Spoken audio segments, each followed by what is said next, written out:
নমস্কার বন্ধুরা, পূর্বাস কিচেনে আবারও একটি নতুন রেসিপিতে আপনাদের সবাইকে স্বাগত জানাই। বন্ধুরা, আজকে আমি গাটি কচুর একদম নতুন স্বাদের নতুন রেসিপি নিয়ে হাজির হয়ে গেলাম আপনাদের সামনে।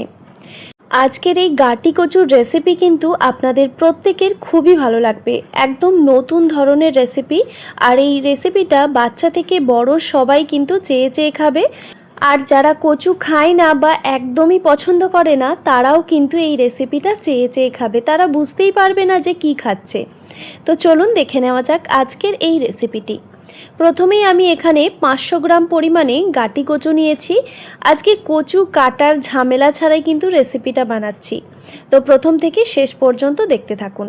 এবার কচুগুলোকে 2 থেকে 3 বার জল পাল্টে পরিষ্কার করে ধুয়ে নিয়ে তারপর একটি প্রেসার কুকারের মাধ্যমে আমি এখানে 2 থেকে 3টা সিটি দিয়ে দেব, গ্যাসের ফ্লেমটা হাই রেখে। তো দেখুন 2 থেকে 3টা সিটি আমি দিয়ে দিয়েছি। খুবই সামান্য পরিমাণে জল দিয়ে এটাকে ভালোভাবে সেদ্ধ করে নিতে হবে। তারপর আমি এখানে একটা ছুরি দিয়ে চেক করে নিচ্ছি যে কচুগুলো সেদ্ধ হয়েছে কিনা ঠিকমতো। তো দেখুন বন্ধুরা, কচুগুলো কিন্তু সুন্দরভাবে সুসেদ্ধ হয়ে গেছে। এবার আমি এই কচুগুলোকে একটি ছাঁকনির মধ্যে ছেঁকে নিয়ে এক্সট্রা জলটা ঝারিয়ে নেব আর একটু ঠান্ডা করে নেব। দেখুন বন্ধুরা, কচুগুলো কিন্তু ঠান্ডা হয়ে গেছে। এবার আমি কচুর খোসাগুলোকে ছাড়িয়ে নিচ্ছি। তো এইভাবেই কিন্তু সব কচুর খোসা ছাড়িয়ে নিতে হবে। তারপর একটি পাত্রে আমি রেখে দিচ্ছি।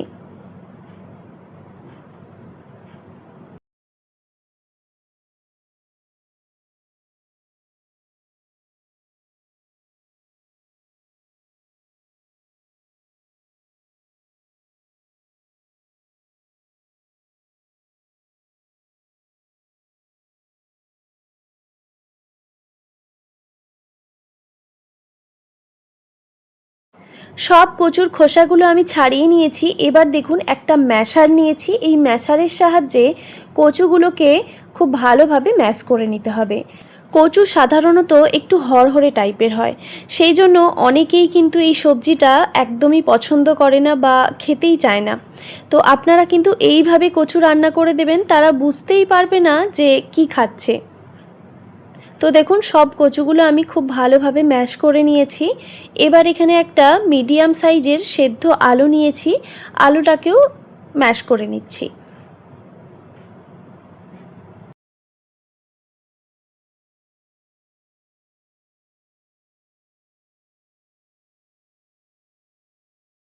আলুটাকেও খুব ভালোভাবে ম্যাশ করে নেওয়ার পর এখানে আমি কিছু উপকরণ মেশাচ্ছি। দিয়ে দিলাম 1 টিস্পুন পরিমাণে কালো জিরে, আর হাফ টিস্পুন পরিমাণে দিয়ে দিচ্ছি মৌরি, গোটা মৌরি। এরপর স্বাদ মতো নুন, সামান্য পরিমাণে হলুদের গুঁড়ো, জিরে গুঁড়ো, ধনে গুঁড়ো, আর দিয়ে দিচ্ছি কালারের জন্য কাশ্মীরি লঙ্কার গুঁড়ো। এরপর দিয়ে দিচ্ছি প্রায় 1 থেকে 1.5 টেবিল চামচ পরিমাণে কর্নফ্লাওয়ার, আর দিয়ে দিচ্ছি হাফ টেবিল চামচ পরিমাণে চালের গুঁড়ো, আর দিয়ে দিচ্ছি 2 টেবিল চামচ পরিমাণে বেসন। এখানে আমি মটর ডালের বেসন ব্যবহার করেছি, আপনারা চাইলে কিন্তু এখানে ছোলার ডালের বেসনও ব্যবহার করতে পারেন। এরপর এখানে ঝালের জন্য দিয়ে দিচ্ছি কাঁচা লঙ্কা কুচি। আমি এখানে 4 থেকে 5টা কাঁচা লঙ্কা কুচি ব্যবহার করেছি।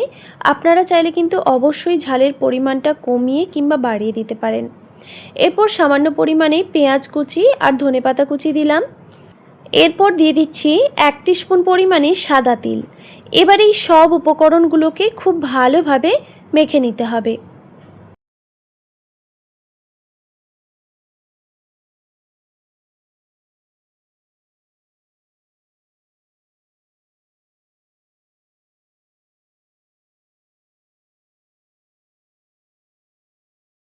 সব উপকরণগুলো আমি খুব ভালোভাবে মেখে নিয়েছি। এবার দেখুন একটি থালার মধ্যে সামান্য পরিমাণে সর্ষের তেল মেখে রেখেছি। এরপর 2 হাতে খুব ভালোভাবে সর্ষের তেল মেখে নিলাম। এবার দেখুন আমি এর থেকে ছোট ছোট বল বানিয়ে নেব। তারপর দেখুন এই রকম শেপে আমি সবগুলো বানিয়ে নিচ্ছি। তেলটা অবশ্যই খুব ভালোভাবে কিন্তু হাতে মেখে নিয়ে তারপর এই কাজটা করতে হবে, না হলে কিন্তু হাতে এগুলো লেগে যেতে পারে। তো দেখুন একটা ডিমের আকারে আমি এটা রেডি করে নিলাম। আপনারা চাইলে কিন্তু আপনাদের পছন্দ মতো শেপে এটাকে বানিয়ে নিতে পারেন।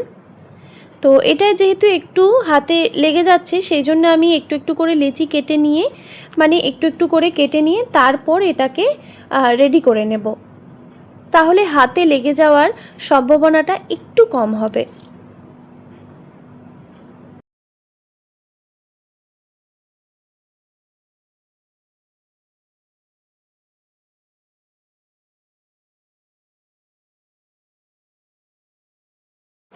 এবার দেখুন খুব ভালোভাবে আমি দুই হাতের মধ্যে তেল মেখে নিয়েছি। এবার এটাকে শেপ দিয়ে দিচ্ছি। এইভাবে বানালে দেখবেন খুব সহজেই এটা রেডি হয়ে যায়। তো আরও একটা আমি রেডি করে নিয়েছি। দেখুন এই একইভাবে আমি সবগুলোই কিন্তু রেডি করে নেব।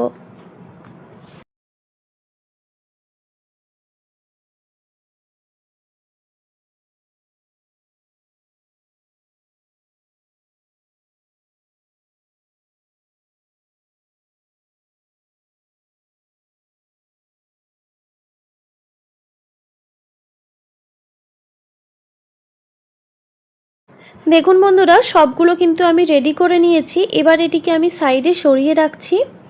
এবার একটি কড়াইতে দিয়ে দিচ্ছি 1 টেবিল চামচ পরিমাণে ঘি। এবার ঘিটাকে খুব ভালোভাবে গরম করে নিতে হবে আর কড়াইয়ের চারপাশে এইভাবে ছড়িয়ে দিতে হবে।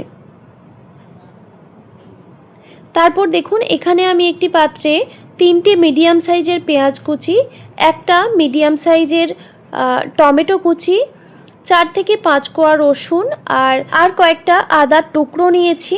আর এখানে আমি ধনেপাতার ডাঁটাগুলো ব্যবহার করেছি। এবার গ্যাসের ফ্লেমটা হাই রেখে এগুলোকে খুব ভালোভাবে ভেজে নিতে হবে, খুব বেশি ভাজবো না, আধ ভাজা করে নামিয়ে নিলেই কিন্তু রেডি হয়ে যাবে। গ্যাসের ফ্লেমটা হাই রেখে আমি এগুলোকে দেখুন ভেজে নিয়েছি। এবার আমি এগুলোকে একটি পাত্রে নামিয়ে নিচ্ছি। এগুলোকে আমি একটি পাত্রে নামিয়ে নিয়েছি। এবার ঠান্ডা করে এটাকে আমি মিক্সিং জারে খুব ভালোভাবে বেটে নেব। তারপর ওই কড়াইটাই আবারও পরিষ্কার করে ধুয়ে বসিয়ে দিয়েছি। এবার আমি কড়াইতে দিয়ে দিচ্ছি পরিমাণ মতো সর্ষের তেল। এবার তেলটাকে খুব ভালোভাবে গরম করে নিতে হবে। এবার এখানে আমি যে কোপ্তাগুলো রেডি করে রেখেছিলাম সেগুলো এখানে ভেজে নেব। আপনারা হয়তো দেখে বুঝতে পারছেন যে আজকে আমি কি রেসিপি বানাচ্ছি। হ্যাঁ বন্ধুরা, গাটি কচুর কোফতা কারি বানাচ্ছি। আপনারা তো অনেকেই অনেক রকমভাবে গাটি কচু বানিয়েছেন বা খেয়েছেন। এই পদ্ধতিতে একবার বানানোর অনুরোধ রইল। আঙুল চেটে খেয়ে নেবে কিন্তু বাড়ির সবাই এই রেসিপিটা হলে। এইগুলোকে এবার আমি গ্যাসের ফ্লেমটা হাই রেখেই খুব ভালোভাবে ভেজে নেব। অবশ্যই কিন্তু গ্যাসের ফ্লেমটা হাই রেখেই ভেজে নিতে হবে, না হলে কিন্তু কোপ্তাগুলো ভেঙে যেতে পারে। আর এইরকম ডুবো তেলেই আপনারা কিন্তু ভেজে নেবেন।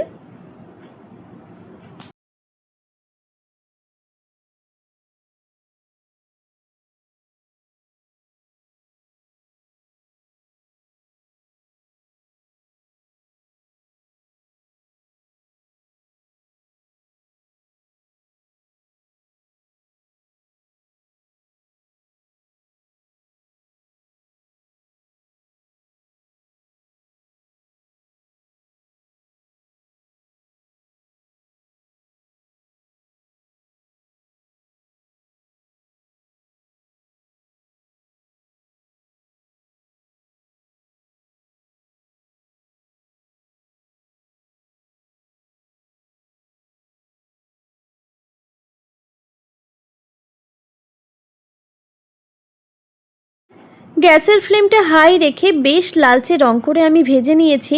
এবার আমি কড়াই থেকে এগুলোকে তুলে নিচ্ছি।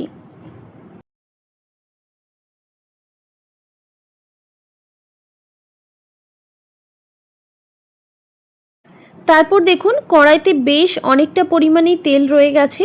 তো এত তেলে কিন্তু বাকি রান্নাটা করব না, সেই জন্য আমি এখান থেকে কিছুটা পরিমাণে তেল তুলে রাখছি। এবার এইটুকু তেলের মধ্যে আমি বাকি রান্নাটা করব। ওই তেলের মধ্যে দিয়ে দিলাম একটা তেজপাতা আর দিয়ে দিচ্ছি গোটা গরম মশলা। গোটা গরম মশলাতে আছে 2 টুকরো দারচিনি, 2টো ছোটো এলাচ, 2টো লবঙ্গ, 1 টুকরো জয়িত্রী, আর রয়েছে সাদা মরিচ আর সামান্য পরিমাণে গোটা জিরে রয়েছে। এবার এই গোটা গরম মশলা থেকে সুন্দর ফ্লেভার ছাড়া পর্যন্ত অপেক্ষা করতে হবে। বন্ধুরা, এখানে বলে রাখি, আপনাদের যদি হাতের কাছে এই গোটা গরম মশলার মধ্যে এই সব উপকরণগুলো না থাকে, সেক্ষেত্রে আপনারা দারচিনি, এলাচ আর লবঙ্গ দিলেই কিন্তু হবে। এবার এখানে আমি যে মশলাটা বেটে রেখেছিলাম, মানে ঘিয়ের মধ্যে যে আদা, রসুন, পেঁয়াজ একসঙ্গে যে ভেজে রেখেছিলাম, সেটার একটা পেস্ট বানিয়ে নিয়েছিলাম মিক্সিতে। এবার আমি এই মিক্সির পেস্টটা এখানে দিয়ে দিলাম। এবার মশলাটাকে গ্যাসের ফ্লেমটা হাই রেখে 2 মিনিট মতো কষিয়ে নিতে হবে। তারপর এখানে আমি গুঁড়ো মশলা অ্যাড করছি। দিয়ে দিচ্ছি হলুদের গুঁড়ো পরিমাণ মতো, এরপর দিয়ে দিচ্ছি জিরে গুঁড়ো আর ধনে গুঁড়ো, আর এখানে দিয়ে দিচ্ছি কালারের জন্য বেশ অনেকটা পরিমাণেই কাশ্মীরি লঙ্কার গুঁড়ো। এতে কিন্তু কালারটা অসাধারণ আসবে। এরপর দিয়ে দিচ্ছি স্বাদ মতো নুন। এরপর মিক্সির মগ ধোয়া সামান্য পরিমাণে জলও দিয়ে দিলাম, যাতে গুঁড়ো মশলাগুলো পুড়ে না যায়। এবার খুব ভালোভাবে নাড়াচাড়া করে নিয়ে মশলাটাকে ভালোভাবে কষিয়ে নিতে হবে, গ্যাসের ফ্লেমটা মিডিয়াম টু হাই রেখে। তো খেয়াল রাখবেন বন্ধুরা, মশলা যত ভালো কষানো হবে রান্নার টেস্ট ততটাই ভালো আসবে।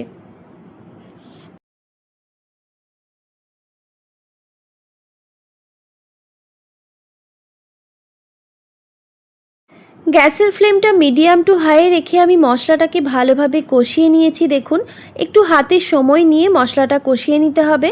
মশলার থেকে তেল ছাড়তে শুরু করেছে, সেই সময় আমি দিয়ে দিচ্ছি পরিমাণ মতো জল। আপনারা কিন্তু অবশ্যই আপনাদের আন্দাজ মতো জলটা দিয়ে দেবেন। যেহেতু কোপ্তা বানাচ্ছি, কোপ্তাতে একটু বেশি পরিমাণেই জলটা লাগবে, মানে আমি এখানে বড় বাটির মাপ করে 1 বাটি পরিমাণে জল দিয়েছি। এবার খুব ভালোভাবে কিন্তু নাড়াচাড়া করে দিতে হবে। খুব ভালোভাবে নাড়াচাড়া করে দেওয়ার পর এখানে আমি দিয়ে দিচ্ছি 2টো চেরা কাঁচা লঙ্কা। এরপর গ্যাসের ফ্লেমটা হাই রেখে এই জলটাকে খুব ভালোভাবে ফুটিয়ে নিতে হবে। তো দেখুন বন্ধুরা, জলটা কিন্তু ফুটে এসেছে। তো এবার কিন্তু আমি গ্যাসের ফ্লেমটা একদম লোতে রেখে একটি ঢাকনা দিয়ে ঢেকে প্রায় 5 মিনিট মতো এই গ্রেভিটাকে রান্না করে নেব। প্রায় 5 মিনিট পর আমি ঢাকাটা সরিয়ে নিলাম। তো দেখুন বন্ধুরা, তেলটা কিন্তু একটু একটু করে কেটে গেছে এই ঝোল থেকে, মানে আমাদের গ্রেভি কিন্তু একদমই রেডি। এবার এখানে আমি কোপ্তাগুলো দিয়ে দিচ্ছি, ভেজে রাখা কোপ্তাগুলোকে দিয়ে দিচ্ছি। এবার আমি গ্যাসের ফ্লেমটা হাই করে দিচ্ছি। কোপ্তাগুলো দেওয়ার পর বেশিক্ষণ কিন্তু ঝোলে ফোটানো যাবে না, না হলে কিন্তু কোপ্তাগুলো ভেঙে যেতে পারে। তো গ্যাসের ফ্লেমটা হাই রেখে আরও 1 মিনিট মতো রান্না করে নেব। গ্যাসের ফ্লেমটা হাই রেখে 1 মিনিট মতো রান্না করে নিয়েছি। এবার আমি গ্যাসের ফ্লেমটা একদম লোতে করে দিয়েছি। এবার এখানে আমি কিছু উপকরণ মেশাচ্ছি। দিয়ে দিচ্ছি সামান্য পরিমাণে গরম মশলার গুঁড়ো, আর দিয়ে দিচ্ছি ধনেপাতা কুচি, আর দিয়ে দিচ্ছি সবশেষে সামান্য পরিমাণে ঘি, আর স্বাদের ব্যালেন্সের জন্য সামান্য একটু চিনি ব্যবহার করছি, তবে এটা অপশনাল, আপনারা চাইলে দেবেন, না চাইলে স্কিপ করে দেবেন। তারপর সব উপকরণগুলো দেওয়ার পর একটু ভালোভাবে নাড়াচাড়া করে দিতে হবে। তো দেখুন বন্ধুরা, খুব ভালোভাবে কিন্তু আমি নাড়াচাড়া করে দিয়েছি। আমাদের গাটি কচুর কোপ্তা কারি একদম রেডি। এবার এটাকে আপনারা চাইলে গরম গরম ভাত, রুটি, পরোটা সব কিছুর সঙ্গেই পরিবেশন করতে পারেন।